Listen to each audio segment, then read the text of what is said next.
वालेकुम। अच्छा, आज हम बात करेंगे कि मैदे का मसले और मैदे की अलामत कब ख़तरनाक हो सकती हैं। अगर आपको मैदे का मसला है और वज़न तेज़ी से कम हो रहा है तो ये एक सीरियस बात है।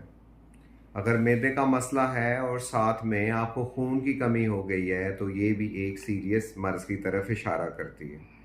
अगर आपको मैदे का मसला है और साथ में आपके पेट में गिल्टी या रसोली है तो ये भी एक सीरियस बात है। अगर आपको मैदे का मसला है और आपको खून की उल्टी या काले पखाने आए तो फ़ौरन अपने डॉक्टर से रुजू करें, ये भी एक सीरियस बात है। अगर आपको मैदे का मसला है और साथ में फैमिली में किसी को आंतों या मैदे का कैंसर रहा है तो ये एक सीरियस मसले की तरफ इशारा करती है, फ़ौरन अपने डॉक्टर से रुजू करें।